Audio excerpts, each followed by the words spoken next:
மேசராசி அன்பர்களே, ஐப்பசி மாதம் பலன் எப்படி, எந்தெந்த விஷயங்களில் நீங்கள் சிறப்பு கவனம் எடுக்க வேண்டும்?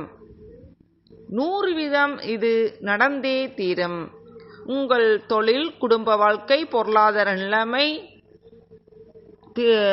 மன வாழ்க்கை சகலவற்றையும் இந்த ஐப்பசி மாதம் மேசராசி செவ்வாயை அதிபதியாக கொண்ட மேசராசிக்காரர்களுக்கு எப்படி இருக்கும் என்பதை பார்க்கலாம். இது பொது பலன். மேசராசிக்காரர்களுக்கு இந்த மாத தொடக்கத்திலிருந்து மேசராசிக்காரர்கள் ஐப்பசி மாதத்தில் கலவையான பலன் தரப்போகின்றதா? இந்த மாதம் உங்கள் உடல்நிலை எப்படி இருக்கும்? எந்தெந்த விஷயங்களில் நீங்கள் கவனமாக இருக்க வேண்டும்? பணம், நிதி வருமா இல்லையா என்பதையெல்லாம் இந்த வீடியோவை முழுமையாக பார்ப்பதன் மூலம் இந்த மேசராசி என்பவர்கள் தெரிந்து கொள்ளலாம். மேசராசிக்காரர்கள் பற்றி பொதுவாக பார்க்க போனால், அவர்கள் ஒரு உடல் அமைப்பானது ஒரு ஆவலும் குண்டும் இல்லாமல், ஆவலும் ஒல்லியும் இல்லாமல் நடுப்பட்ட மொத்தமாக இருப்பார்கள். ஓரளவுக்காவது மொத்தமாக இருப்பார்கள். அதே நேரம் வெள்ளையாக மாநிறம் கொண்டவர்கள்தான் மேசராசிக்காரர்கள் கூடுதலாக வெள்ளை நிறம் கொண்டவர்களாகவும், அதே நேரம் செவ்வாயை அதிபதியாக கொண்டவரால் கொஞ்சம் கோபமும் பிடிவாத குணமும், யாரும் தன்னை கொஞ்சம் ஏமாற்றி விட்டாலோ, தனது சொல்லை கேட்காமல் நடந்தாலோ அதிகம் கோபப்படுவதும் உணர்ச்சி வசப்படக்கூடியவரும் இந்த மேசராசிக்காரர்கள். தனது தாயாருக்கு கட்டுப்படக்கூடியவர்கள் இந்த மேசராசிக்காரர்கள். இந்த மேசராசிக்காரர்களின் ஐப்பசி மாத பலனை தான் இதில் பார்க்க போகிறோம். அவருடைய குணத்தை பற்றி நான் சும்மா சுருக்கம்னு சொன்னான். ஏற்கனவே நான் வடிவாய் குணம், மேசராசிக்கான வாழ்க்கை ரகசியம் எல்லாம் போட்டுக்கின்றேன். ஒவ்வொரு ராசிக்கான 12 ராசிக்கான வாழ்க்கை ரகசியம் போட்டுக்கொண்டு வருகின்றேன். மேசராசிக்காரர்களுக்கு ஐப்பசி மாதம் எப்படி இருக்கும் என்பதை தொடர்ந்து பார்க்கிறதுக்கு முன், அனைவருக்கும் கணபதியின் ஆசீர்வாதங்கள் உரித்தாகட்டும். என்னுடன் தொடர்ந்து இணைந்திருக்க சப்ரிட் பட்டன் கீழே இருக்க சோப்புகளில், இந்த சில பேருக்கு தெரியாதடைய சோப்புகள் இருக்குன்னு சொல்கிறேன். சப்ரிட் பட்டனை கிளிக் பண்ணி பக்கத்தில் இருக்கிற வெள்ளைக்கல்ல ஓல் வெள்ளைக்கல்லை கிளிக் பண்ணுவதன் மூலம் நான் போட போன்ற அனைத்து வீடியோக்களையும் நீங்கள் பார்த்து பயன்படலாம். முழுமையாக பார்த்துட்டு, இல்லாட்டி இப்பயே லைக் பண்ணுறாலும் லைக் பண்ணி கமெண்ட் பண்ணுங்கள், பகிருங்கள், தொடர்ந்து பாருங்கள்.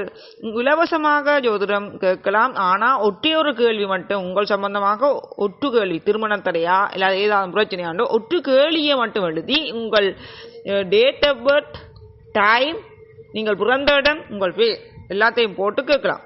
அல்லாட்டி வடிவாக முழுமையாக கேட்கணுமென்றா முன்கூட்டியே காசு கட்டி எனது போன் நம்பர் மூலம் வாட்ஸ்அப்பில் ஒன்லி மெசேஜ் எழுதி கேட்கும். உங்களை பற்றி ஜாதகம் மற்றும் கைரேகை 2 கேட்கலாம். ஆனால் என்னுடன் தொடர்பு கொண்டு தான் கேட்கணும். இல்லை அப்படில் இதிலே ஒரு கேள்வி மட்டும் இலவசமாக கைரேகை சம்பந்தமாக, ஜாதகம் சம்பந்தமாக நீங்கள் கேட்கலாம். சரியா? கைரேகை சம்பந்தமான கையில் உள்ள அடையாளங்களோ இல்லாட்டி கோடுகளையோ சொல்லி கேட்கலாம். ஆனால் இந்த இடத்தில் இருக்குன்னு தெளிவாக எழுதினாத்தான் நல்ல பதில் சொல்ல முடியும். தெளிவான கேள்விக்கு மட்டும் பதில் கிடைக்கும். மேசராசிக்காரர்களுக்கு ஐப்பசி மாதம் எப்படியான பலன் தரப்போன்றது என்பதை தொடர்ந்து பார்க்கலாம். முதல்ல உடல்நிலையில் சிறப்பு கவனம் செலுத்த வேண்டியிருக்கும் மேசராசி என்பவர்களே. உடல்நிலையில், ஆரோக்கியத்தில் கவனம் செலுத்துங்க. ஏனென்றால் இந்த மாத தொடக்கத்தில் இருந்து உங்கள் உடல்நிலை மோசமடையக்கூடும் மேசராசிக்காரர்களே. நீங்கள் அதை கவனிக்கவில்லை என்றால் உங்களுக்கு மருத்துவ உதவி தேவைப்படும். மருத்துவ செலவுகள் அதிகரிக்கும். மருத்துவமனைக்கு செல்ல வேண்டியிருக்கும். நிதி ரீதியாக நல்ல வருமானம் இருந்த போதிலும் உங்களுக்கு நிலையான செலவுகள் இருக்கும். கவனம் தேவை. அதிக செலவுகளும் வரும். உங்களுக்கு சில வேதனையை தரும். உங்களுக்கு சில வேதனைகள் வரும். கவனம் தேவை. எனவே நீங்கள் பண நிர்வாகத்தில் சரியான கவனம் செலுத்த வேண்டும். நிதி வந்தாலும் உங்களுக்கு பண ரீதியாக கடன் வாங்கியவர்கள் கடன் கொடுத்து ஏமாந்தோ இல்லாட்டி வேறு ரீதியாக பண ரீதியாக ஏமாற்றமும் வரும். எனவே நீங்கள் பண நிர்வாகத்தில் சரியான கவனம் செலுத்த வேண்டும்.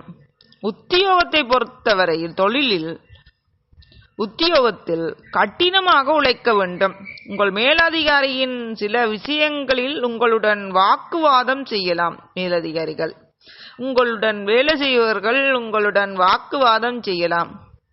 உங்களுக்கு அவர்களை பிடிக்காம கூட இருக்கலாம்.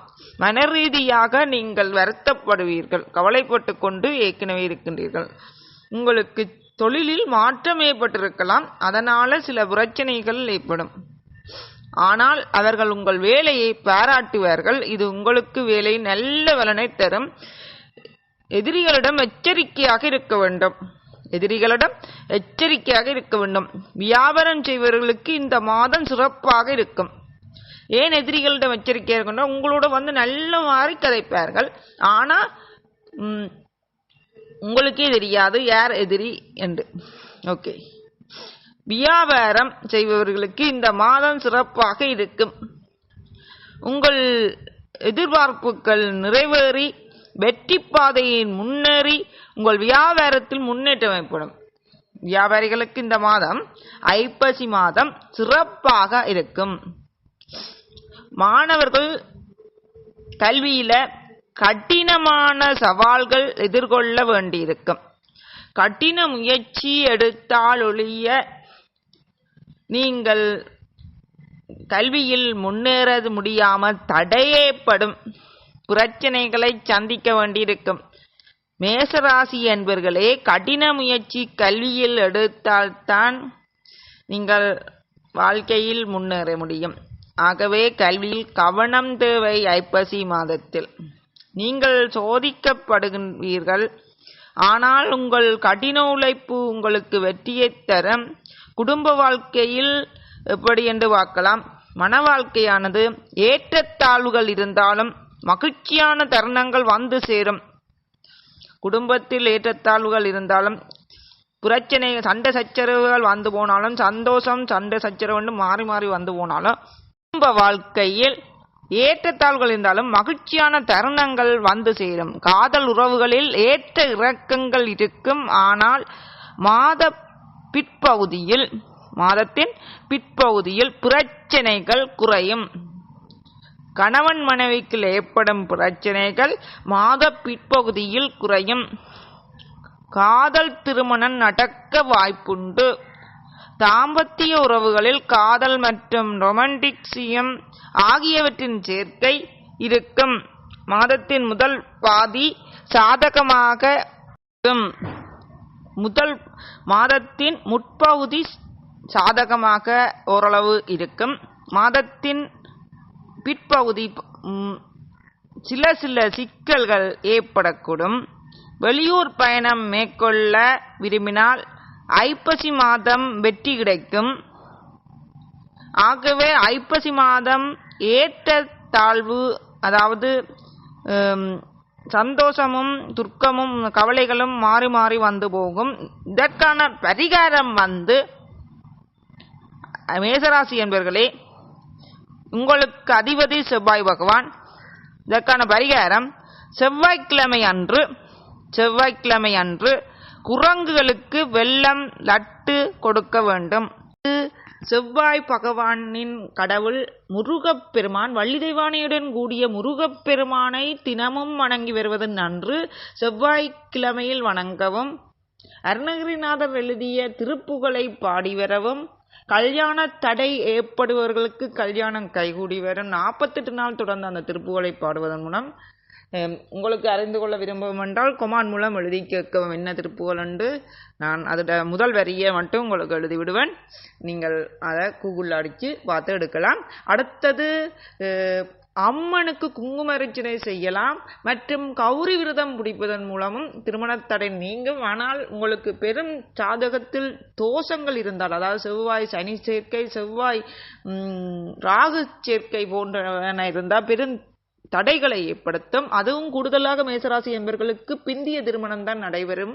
முந்திய திருமணம் நடைபெறாத வெள்ளனையா செய்து வச்சாலும் அது பிரிவுகளை ஏற்படுத்தும். மேசராசி என்பவர்களே, உங்கள் திருமணம் வாழ்க்கை சுவிச்சமாக இருக்கவும், திருமண தடைகள் நீங்கவும் 9 சுமங்கலி பெண்களுக்கு மாங்கல பொருட்களை கொடுத்து ஆசீர்வாதங்கள் வாங்குங்கள். அத்துடன் 9 கன்னி பெண்களுக்கு மங்கள பொருட்களை கொடுப்பதன் மூலம் திருமண தடை நீங்கும். அடுத்து ரிஷப ராசிக்கு